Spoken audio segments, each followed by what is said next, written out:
Hello and welcome to Radio Silence Podcast. My name is Eugene, and I'm coming to you live from the Radio Silence zone of geopolitics. This episode is a bit different because Paul is absent for tonight. He is very busy with a lot of stuff in real life, and I decided to do this one live.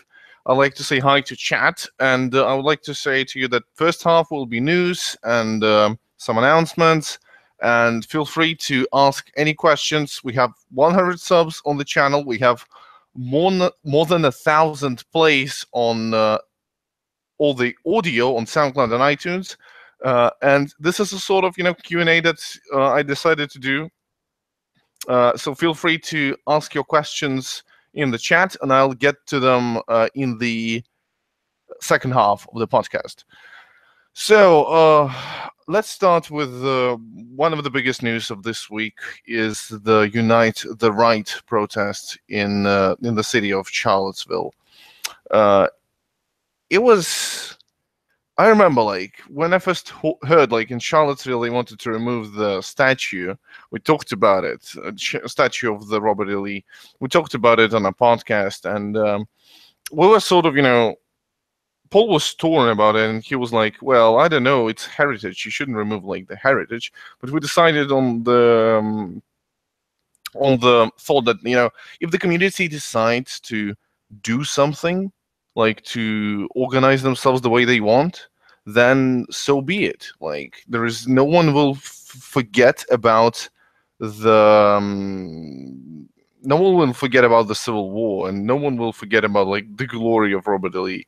There is no sense of commemorating his in such a way that he is commemorating Charlottesville, like on like put up a statue with, like, all the park around him, like, not commemorating but celebrating, in the way it is presented. And we didn't like that. And then I've heard, like, a rumor that the right wing, the alt-right, wants to have the fucking torch parade, torches march in the city. And I'm like, oh, that's very funny. Like, you want to do the same thing Nazis did. And then they actually did the same thing the Nazis did. And they had a bunch of Nazis with them, and fascists, and different kind of nationalists. And that was kind of shocking for me, to be honest. I didn't expect it to actually be actually to happen. And so, as we know, Heather Heyer died while protesting this parade. A car rammed into the protesters and injured a bunch of people, I think around 17, and killed one woman, Heather Heyer. I would like to say there are some new updates to this whole thing. Basically, some Nazis from the Daily Stormer wanted to actually go ahead and find where she will be buried and find where the ceremony will be held, and they wanted to raid it. I have no idea what was their plans, but one of the people, someone leaked it from their Discord server where they were discussing it. And so, like, it's really fucked up. And we see that Daily Stormer is being, like, in the headlines recently because they were also booted out of their hosting because of their slander of Heyer, of Miss Heyer. And now they have, like, 24 hours to leave the website, and while they're doing it, they also want to raid the funeral, which is really fucking messed up. It's really fucking crazy that they want to do that, and this just shows us the level of rhetoric we are on with all this state, with all this stuff. I'm really shocked about it, and I can't really reassure you or even myself that fascists won't do the similar thing once again. I believe that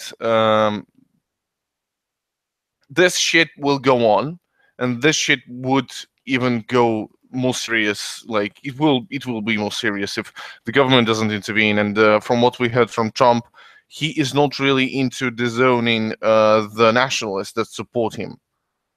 So don't forget to support your local Antifa and learn how to use guns. And that's all the advice I can tell you. Rest in peace to Heather Hare. Remember that the injury to one is the injury to all. And like, it's really crazy, dudes. Like, they have been outing them. They have been outing the fascists who are participating in the march. Basically, there is this guy on Twitter. I think his name is Yes, You're Racist, and basically his job is to go ahead and find the pictures of the fascists, and he looks at the pictures from the public events and he scans them through different applications. He Google searches them, and he finds those people on Facebook and public on public pages in social media, and he basically sends the pictures and the information to the employers, universities, families, friends, basically outs and doxes fascists. There have been like mixed reception of this dude, but he has been like outing those people like a lot because of the like recent stuff that is happening on the recent event. And all of this stuff finds support. Like the interesting part is that finally we see that some of the leftists, some of the liberals are getting behind the anti-fascists, not maybe in violence, but in sort of, support and understanding that disowning fascists and exposing fascists is important. But at the same time, there were a bunch of liberals who, like, for example, Lacey Green, who basically said that disowning and shutting down fascists are the same as supporting fascists. And I understand the logic behind it, but I think it is fundamentally wrong. And you can see it even from the way this phrase sounds. Disowning fascists is the same as supporting fascists. So, like, this whole thing with this Unite the Right March, it has been really exposing a bunch of shit that has been brewing for ages now. And I'm happy to see that it's all coming out now when the left is getting more and more support. And I mean, radical left is getting more and more support every day when we see people are getting interested in radical theory. People are interested in socialism. We have a bunch of sock dems. We have a bunch of socialists. We have a bunch of anarchists. And it's really, a question of how can we, are we ready as radical leftists to stop this invasion of fascists that has been going on for a very long time, but now hit the mainstream with this event. I think this event actually marks the time when fascists are now not just some alt-right on the internet, some neckbeards, but actual people with like on the ground doing stuff. I would like to also remind you to leave the questions in a chat, and we move on to the second news that I would like to talk about is North Korea. As you know, North Korea is sort of became a big thing once again because those guys finally can do something against the United States of America. They finally get their nuclear weapons that can reach the East Coast. And the Trump has been acting not so nicely towards them, and not in a meaning like, oh, he's not nice to dictators. Oh, no. He hasn't been acting in a way that the president of the United States has to. Like, it's mainstream to say, oh, Trump is unpresidential, but he literally said that he will show like fire and he will retaliate at the North Korea so hard that like it has never been seen on Earth, which is kind of fucking ridiculous, to be honest. But North Korea took it seriously, and they like not took it seriously, but they know what we are talking about them. Like, they know, they watch them, they know mainstream media, and they know what Trump has been talking about, and they were like, fuck you, Trump, we're gonna fucking nuke the Guam or New York or Washington. And the problem is that uh, really the nukes would have the best thing to happen to the people of North Korea in recent years. Like the fact that they have nukes now gives them ability to don't not go so hard on the military first strategy. Like they can lift it up, they can leave off a bunch of people. They have like fourth largest military in the world, North Korea, and they have a bunch of people that really are in need of commodities, in need of products, in need of resources allocated to people, and the fact that they have nukes now gives them ability to actually go ahead and help people. And not only that, but the fact that they have nukes now gives ability to North Korea to sit down and like make the Western powers to sit down and talk to them finally, because all they really want to do is to lift up the economic sanctions and get closer and closer to rejoining South Korea. This has been the basic task of North Korea since the day it was founded after the Korean War. It was to rebuild North Korea, protect communism, and rejoin with South Korea. The problem is that nobody wants North Korea to join South Korea. First of all, China is not really interested in like them joining with the South, because South is an ally to America, and if they join and partly America stays there in the South, they will have a bunch of problems in terms of geopolitics with America.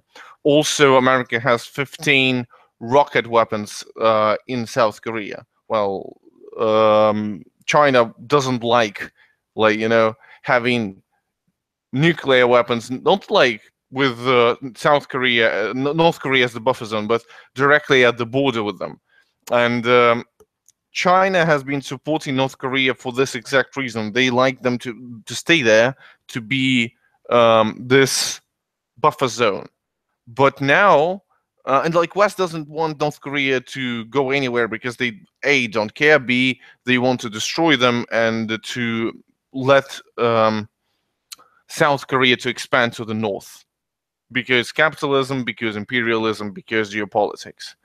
And now South has the nuke that can annihilate a city or two in America. Everybody has been talking so much about it. Like, to be honest, um, you should understand that this nuclear weaponry that North Korea has, it's not really that dangerous to America. It's dangerous to one of the cities in America, one of them, but not the America, the country. It will survive. It can survive not one, but two, three, five, or even 10 nuclear weapons just dropping down on them. The question here is that they don't want to risk it. America doesn't want to risk it. This is what is assumed in modern geopolitics. If you have nuclear weapons, you don't want to risk one of those things going off on your land, and so you're more willing to talk to the other side. Trump has not been acting accordingly, and he has been acting very aggressively towards North Korea, and we will see where it leads, because North Korea has been very cocky and very, aggressive now, because they now have leverage. One of the latest news that surrounds North Korea is that they demanded every single ambassador to go back to Pyongyang to discuss new foreign policy, and now they're coming back to get the new agenda. And we see that there are huge shifts in what North Korea does. We see that they don't sit on their asses just expecting, invasions from America or South Korea. They are doing something, and the only player that I support in this whole geopolitical game are the people of North Korea, normal people that need stuff, people that need health care, people that need food, people that need stuff, and people that really need a less authoritarian government. the government will stay authoritarian unless they have some leverage in the outer politics, in the foreign policy, foreign politics. So hopefully this will be the game which people of North Korea will win. And by the way, I found one interesting, funny even news. New York Times published an article where they claim that North Korea, it's very weird that North Korea actually developed the rockets that can reach North America, and they suspected that they have Soviet technology that wasn't available for them before that. It is a special kind of ballistic missile carrier that they assume, New York Times assumes, has been bought in Ukraine by North Korea. And they say that they basically bought it from some old factory that lost its Russian capital after the falling out between Ukraine and Russia. And this this military factory really needed money, and so they sold it to North Korea. Of course, Turchinov, the minister of the main military minister, Minister of Defense in Ukraine, our Lord and Savior Turchinov. If you're up to date with the stuff that is happening in Ukraine, you know what I mean. Turchinov is the true God, Emperor of Ukraine. He reacted by saying that this is slander, A, and B, it is Russian propaganda. That, of course, Russians are to blame in everything. If we're talking about Eastern Europe, I can tell you from my personal experience, if something bad is going on, find the Russians. Russians are there in the shadows, manipulating everything. It's like with the Jews on the West, but we have Russians. Russians have the real power here. And so I think it's bullshit. I think they developed it by themselves. Like, it's really, quite, America-centric to say, oh, Korea can't develop a thing. Come on, it's impossible. They must have bought it, because also Ukraine wouldn't sell shit to North Korea. Those guys are literal nationalists. They don't enjoy selling something to someone who is like vaguely left-wing and is opposing one of their only geopolitical allies, America, if you can even say that America is ally to Ukraine now.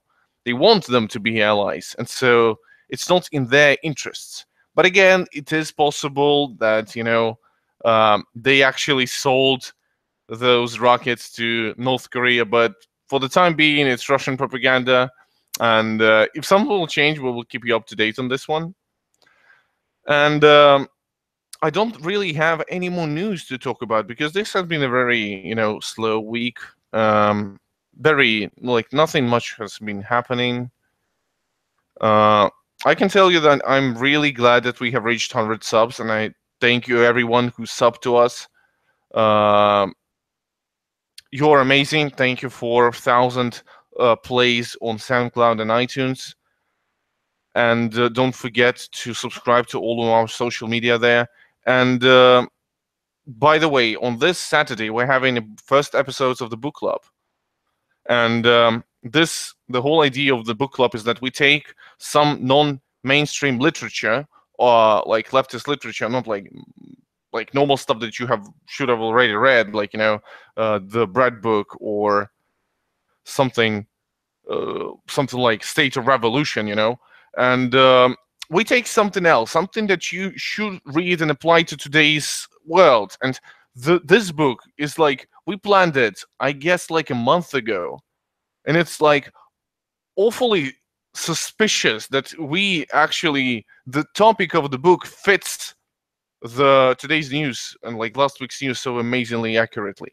It is a book by Leon Trotsky that is called Fascism: What It Is and How to Fight It. It's really fucking appropriate that we are going to read it this Saturday, and you should read it. It's really small pamphlet, and you should tune in this Saturday, where me and TK Jones will be discussing this book, and we will be thinking about the strategies that Trotsky proposed to oppose fascism, in the 40s, the book was published, like the pamphlet was published in the 60s, while the book was written in the 40s, in the 43 or 44, I guess. Let me check. Yeah, it was originally, it was published in 44 and reprinted in 46. So it is really important now. Like, America is in fucking danger. Our main demographic is in America, so we are feeding the American demographic. But also we see that fascism is everywhere. Fascism is in Europe. We see identitarian groups. We see European identity people. We see a bunch of fucking, like, little story for you people. I was just sitting at work today, and I was just like, browsing the YouTube, doing some job stuff. And I was like, oh, I remember, I wanted to Google this thing. Like, Richard Spencer, some time ago, came out as a socialist. He was like talking good stuff about socialism. And like the old right has been really furious about it. And I'm like, wait a second, is he a Strasserist? Like, should we actually like sort of align with him against the fucking Nazis? And I'm like, wait a second, he's a Strasserist? Of course, jokingly, I still don't believe that like we should align ourselves with Strasserists. You should prove me otherwise. And I Googled it, and I found this video where the dude was like, yeah, this is what happened with Richard Spencer, and the narrator was like, yeah, he said this and that, and you should understand that we should dismiss Spencer outright. Like, there are many kinds of socialism. There is social democracy, there is classical Marxist socialism, there is even nationalist socialism. So let us first take a look at Hitler's definition of socialism. And like, oh my fucking god. And I look at the guy, and he's literal Nazi who doesn't call himself a Nazi. He calls himself Nazots, because it sounds not Nazi. And he's literal National Socialist with fucking libertarian tendencies. And I'm like, oh my fucking god, are you a literally Austrian school Nazi? And he was a literal Austrian school Nazi. Like, this is fucking crazy. And like, I see only bro 555, you're in the chat saying that he came out as social democrat. I don't really believe that being a social democrat and being rich like correlates with Richard Spencer's ideology. This dude is literally for creating ethno-states and sending black people back into Africa so that they would have their own ethno-state. This is literal like fascism, and he tries to incorporate some socialism and social democracy into it so that it becomes literal fucking national socialism. Like, this is the same strategy fucking Nazis implemented in the fucking 30s when they wanted to appeal to the working class, to the German working class, They were discussing socialism. They were discussing like, oh, it's about white working class against Jewish bourgeoisie. Like, we know their tricks, and we shouldn't trust fucking Spencer. He's a very bad liar. And on this note, let us move to the Q&A. I will go through chat, and I will react to some of the things you were saying.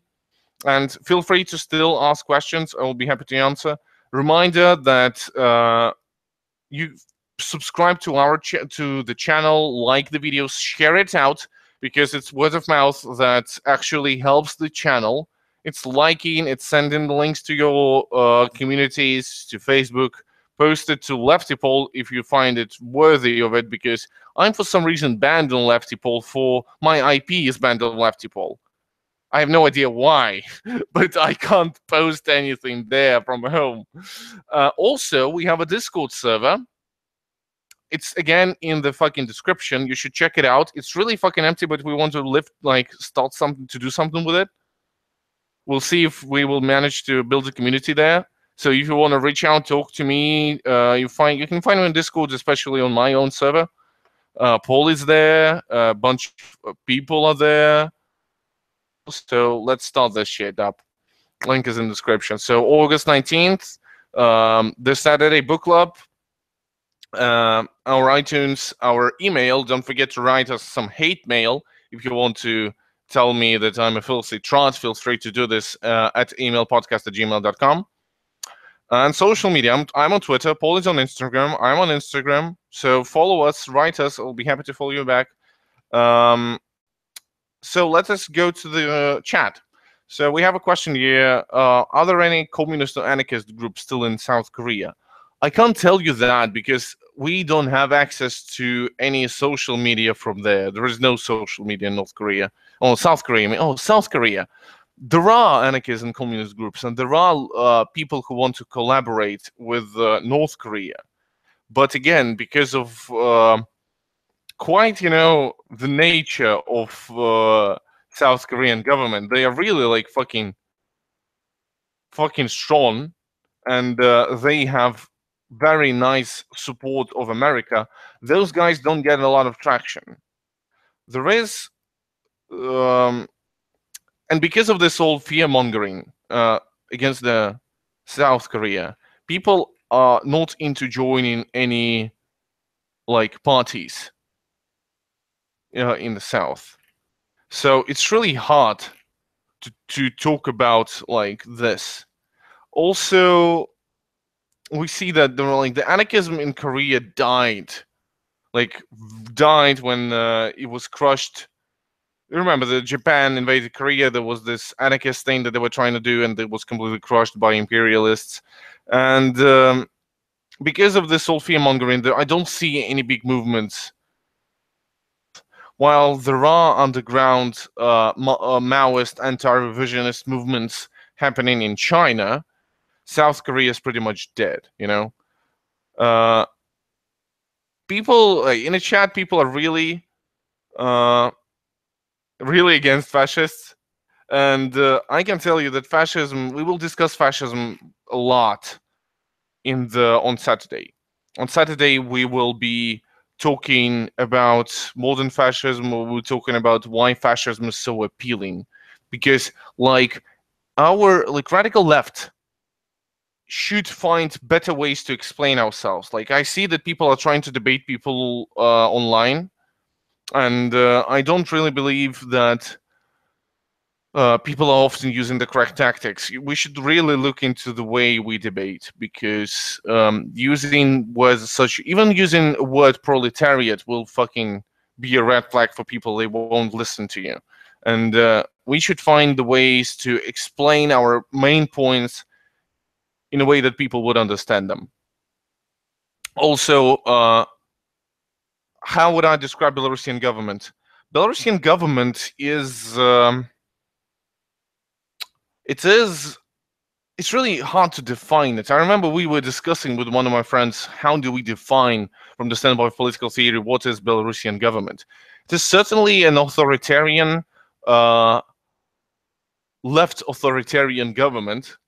It's like Sokdems, but with dictatorship, It's sort of like that. They are quite reactionary. We are quite not really nationalist, but there are like two national pride camps, the opposition and the mainstream government. Anti-Lukashenko is a legit fucking ideology that political party can have in here. Listed among other ideologies in Wikipedia when you visit the political party. And Belarusian government is trying to do some good, but they're failing because of the nature of... They're basically trying to do the same thing Soviet Union did, with state capitalism and government controlling most of the factories and means of production.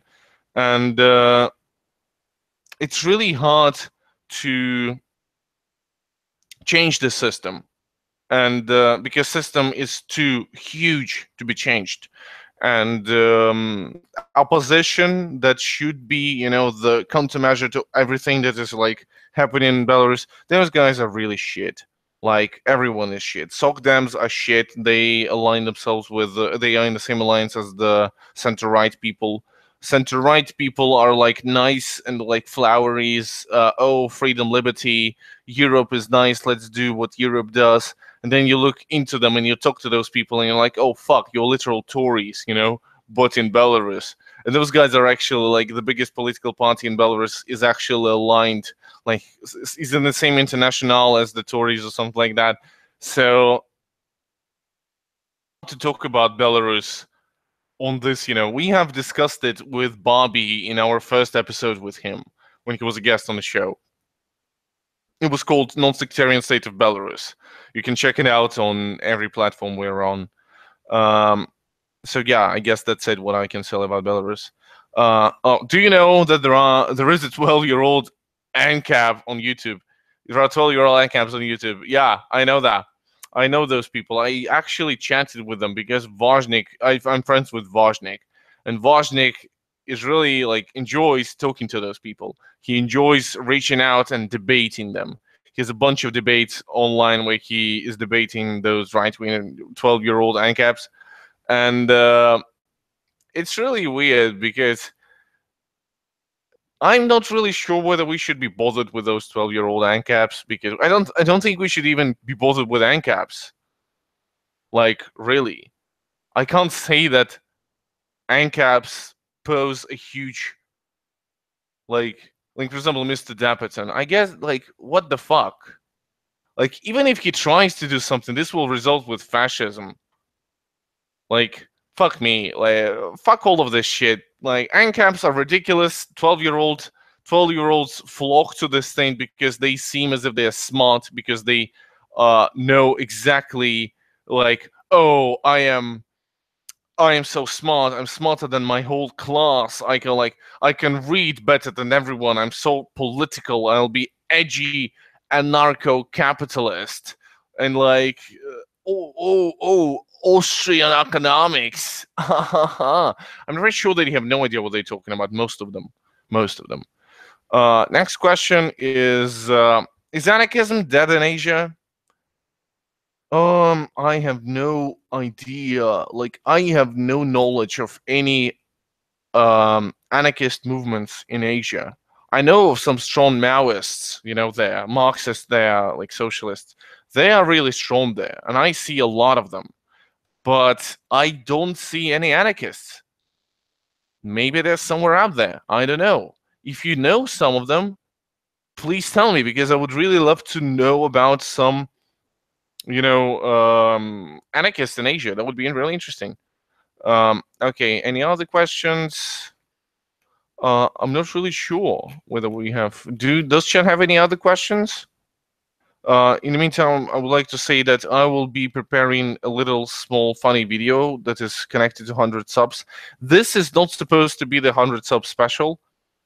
It is just the fact that we had not much stuff to be talking about this week, and Paul is not here, and I didn't have any co-hosts, so I was like, okay, I better do a sort of Q&A thing and just chill out with the chat, and that's pretty much why I made this thing, and I will upload a funny thing on YouTube, and